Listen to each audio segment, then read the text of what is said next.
Ponsel modern saat ini adalah perangkat dengan kekuatan kosmik yang fenomenal, namun berada dalam ruang hidup yang sangat kecil. Di dalam ruang kecil tersebut, tersimpan seluruh identitas kita, korespondensi intim, lokasi real-time, hingga akses perbankan dan aset kripto. Cross-platform spyware adalah kelas malware canggih yang dirancang untuk menginfiltrasi dua ekosistem terbesar di dunia, yaitu Android dan iOS, guna mencuri data tersebut. Apa itu spyware lintas platform dan Zero-Day Red? Zero-Day Red merupakan representasi dari Remote Access Trojan (ERAT) modern yang bekerja sebagai tikus di dalam sistem. Spyware ini bukan sekadar virus pasif. Ia memungkinkan penyerang untuk berkomunikasi secara interaktif dengan perangkat yang dikompromikan, melakukan eskalasi hak istimewa, privilege escalation, dan melakukan kontrol total secara jarak jauh. Berbeda dengan malware tradisional, spyware lintas platform menargetkan identity data, yang mencakup kredensial yang tersimpan, bearer tokens, dan nama pengguna yang berfungsi sebagai proksi bagi identitas pemiliknya. Spyware ini beroperasi melalui kombinasi manipulasi psikologis dan eksploitasi teknis yang cerdik. Vektor infeksi, menyerang layer 8. Penyerang seringkali tidak menyerang perangkat keras secara langsung, melainkan menyerang layer 8, yaitu manusia yang mengoperasikan teknologi tersebut. Melalui teknik rekayasa sosial, social engineering, mereka memengaruhi target untuk melakukan tindakan yang membahayakan keamanan mereka sendiri. Spear phishing, penyerang mensintesis informasi dari media sosial, OSINT, untuk membuat pesan yang sangat personal, dan meyakinkan agar korban mengklik tautan berbahaya.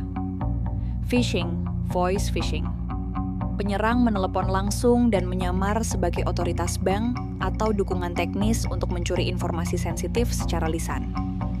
Baiting, penggunaan umpan seperti kode QR palsu atau aplikasi gratis di toko pihak ketiga yang sebenarnya berisi muatan payload spyware.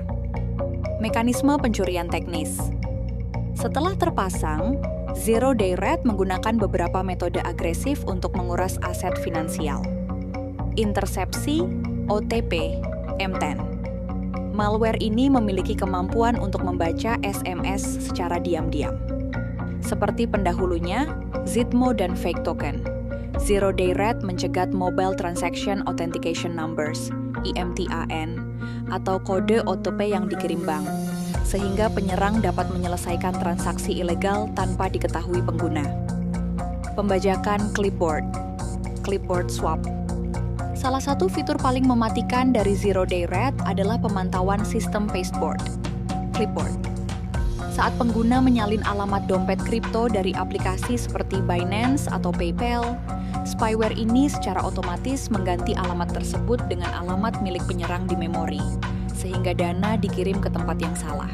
Hijacking kamera dan mikrofon. Mengikuti jejak malware Nikispy, spyware ini dapat mengaktifkan kamera dan mikrofon secara jarak jauh untuk merekam percakapan dan aktivitas korban, bahkan saat layar ponsel tampak mati. Bypass sandbox. Pada Android, malware mencoba mendapatkan akses root melalui eksploitasi seperti Gingerbreak untuk menembus batasan keamanan aplikasi, application sandboxing. Di iOS, ia menargetkan perangkat yang telah di-jailbreak untuk memasang daemon tingkat sistem yang dapat mengabaikan pemeriksaan tanda tangan kode Apple. Mengapa mereka melakukannya? Motivasi finansial. Alasan di balik serangan ini mengikuti aturan Willie Sutton. Penjahat pergi ke tempat di mana uang itu berada. Di era digital, uang berada di server-side aplikasi perbankan dan dalam data identitas yang tersimpan di perangkat genggam. Motivasi utama meliputi fraud perbankan dan kripto. Dengan memiliki kendali erat, penyerang dapat melakukan transfer dana seolah-olah dilakukan oleh pemilik sah dari perangkat yang terpercaya. Pencurian bearer tokens. Penyerang mencari token autentikasi yang memungkinkan mereka tetap masuk ke akun cloud tanpa perlu memasukkan kata sandi kembali. Pemerasan. Menggunakan data pribadi yang dicuri dari foto, kontak, atau rekaman mikrofon untuk memeras korban secara finansial. Keamanan seluler bukan hanya soal keadaan darurat yang langka, tetapi tentang rutinitas harian yang kita anggap remeh. Kompromi sering terjadi pada momen-momen berikut. Saat instalasi aplikasi, risiko tertinggi adalah ketika pengguna mengaktifkan unknown sources untuk melakukan sideloading aplikasi dari luar Google Play atau App Store resmi. Saat reboot perangkat, banyak RAID tetap dorman dan baru aktif setelah menerima sinyal boot garis bawah, completed dari sistem operasi saat ponsel dinyalakan ulang. Di tempat umum, public Wi-Fi, menghubungkan ponsel ke Wi-Fi publik tanpa VPN memberikan kesempatan bagi serangan man in the middle, di mana penyerang dapat mencegat lalu lintas SSL garis miring TLS dan menyuntikkan perintah berbahaya ke dalam web view aplikasi. Akses fisik. Jika seseorang mendapatkan akses fisik singkat ke ponsel yang tidak terkunci, mereka dapat memasang spyware melalui koneksi kabel di bak dalam hitungan menit. Dunia seluler sedang bergerak menuju model All IP, LTE garis miring 5G, yang sayangnya mewarisi kerentanan internet tradisional ke dalam jaringan seluler. Botnet pembayaran seluler.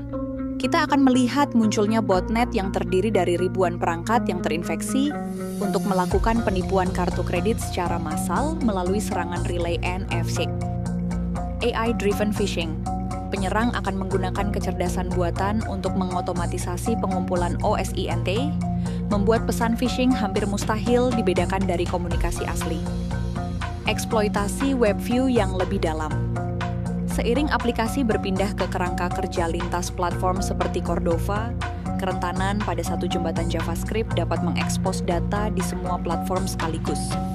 Bagikan informasi ini kepada keluarga dan rekan, agar mereka juga waspada terhadap kemungkinan kehilangan finansial sebagai akibat dari zero-day rate ini.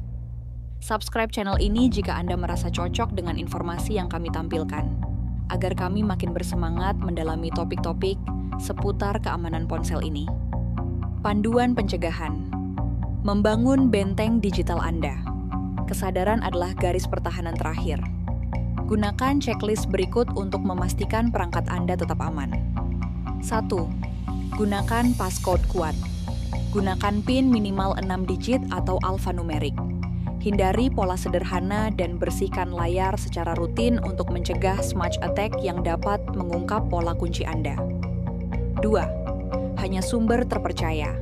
Jangan pernah menginstal aplikasi dari luar Google Play Store atau Apple App Store. Aktifkan Google Play Protect untuk memindai aplikasi setiap hari. 3. Audit izin aplikasi secara ketat. Tinjau izin yang diminta oleh aplikasi. Jika aplikasi center meminta akses ke SMS atau kontak, itu adalah tanda bahaya besar. 4. Hygiene digital jaringan. Hindari aktivitas sensitif, bank garis miring kripto di Wi-Fi publik. Gunakan VPN untuk menciptakan terowongan data yang terenkripsi. Matikan fitur Auto Join Networks. 5. Perbarui perangkat lunak segera. Selalu install pembaruan OS dan aplikasi OTA updates segera setelah tersedia untuk menambal lubang keamanan yang dieksploitasi oleh rat. 6. Jangan modifikasi sistem. Hindari rooting atau jailbreaking pada perangkat utama Anda, karena ini menghancurkan model sandboxing yang melindungi data antar aplikasi. 7. Waspadai urgensi. Berhentilah sejenak jika Anda menerima pesan yang memaksa Anda bertindak cepat atau menjanjikan sesuatu yang terlalu muluk. Too good to be true. 8. Aktifkan fitur remote. Pastikan fitur remote lock and wipe seperti Find My iPhone _device selalu aktif agar data dapat dihapus jika ponsel jatuh ke tangan yang salah. 9. Gunakan pengelola kata sandi. Jangan gunakan kata sandi yang sama di berbagai layanan. Gunakan password manager dan aktifkan autentikasi multifaktor (MFA) melalui aplikasi autentikator, bukan SMS. 10. Batasi clipboard. Jangan biarkan informasi sensitif seperti frasa pemulihan kripto tersimpan lama di clipboard.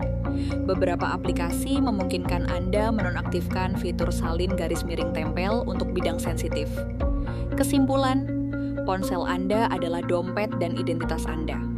Dengan memahami pemicu psikologis rekayasa sosial dan mekanisme teknis dari spyware lintas platform seperti Zero Day Red, Anda dapat menjaga agar kekuatan kosmik di saku Anda tetap aman dan pribadi.